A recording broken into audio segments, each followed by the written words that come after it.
next few weeks. Now, Shell Oil Company has spent hundreds of millions of dollars on security in Nigeria.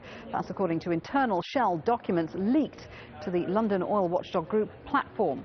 Now, most of the money is being spent in the country's highly volatile Niger Delta region. Between 2007 and 2009, Shell spent nearly 40%, that's $383 million, on its total security expenditure here.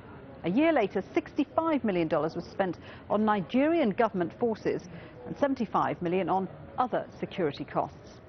Well, for more, let's talk to Ben Amunwa, who is a researcher with Platform. That's the organisation which obtains the documents.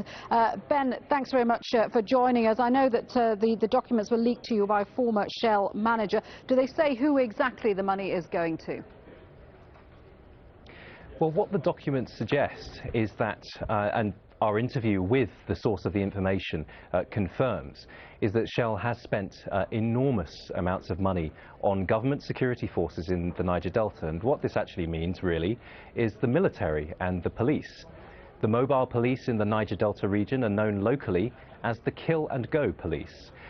They have a well-established record of committing gross human rights violations against local residents in that region. However, I think another interesting detail to the leaked data, which is all readily accessible on the platformlondon.org website, is that some of Shell's expenditure, in fact, around about 37% of Shell's security spending in 2008 globally went to other costs.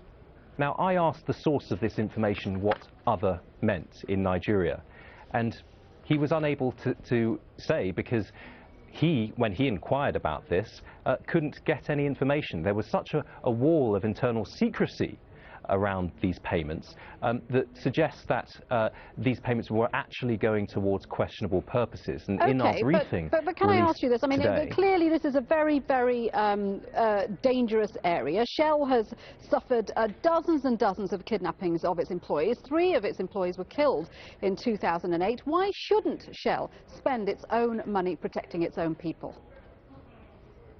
Well, I have every sympathy with the relatives of anyone who's killed as a result of the conflict in the Niger Delta, and you are right in the sense that the Niger Delta has been a volatile region. An estimated 1,000 people were killed per year during this conflict. However, one has to ask, why is the Niger Delta so dangerous? The answer is, in part, that it is payments like this made by Shell, Chevron and other oil companies routinely, not only to government security forces, but also to armed militant groups, that has fueled the conflict.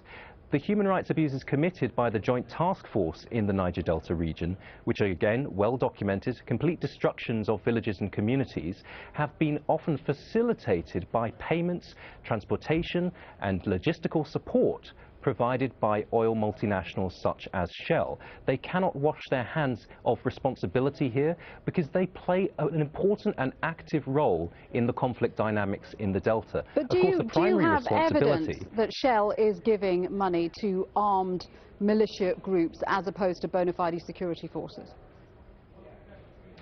In our report, Counting the Cost, published last year, we uncovered through investigation and interviews with current Shell managers that Shell had awarded contracts to groups that are credibly linked to armed militants in the town of Rumuekpe, which was completely destroyed by the resulting conflict.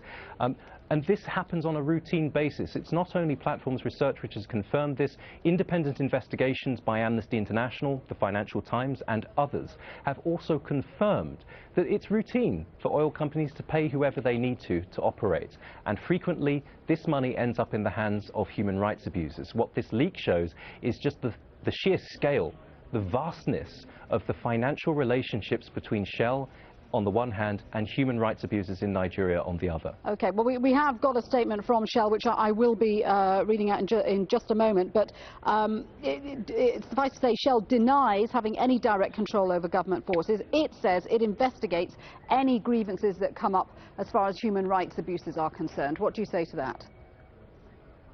Well, we're not saying that Shell controls the armed forces in Nigeria. That would not be reflective of the reality. They don't need to control the forces to actually facilitate and involve themselves in human rights abuse.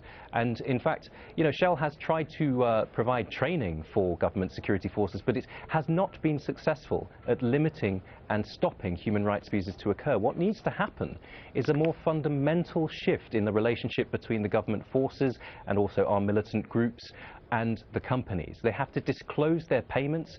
They have to stop transactions where they know that those transactions could lead to the risk of human rights abuses. These are all basic due diligence norms which any company that respects human rights and has a respectable reputation on this issue should be following. Ben, thanks very much indeed for that. Ben Amunwa from Platform, the oil watchdog based in London.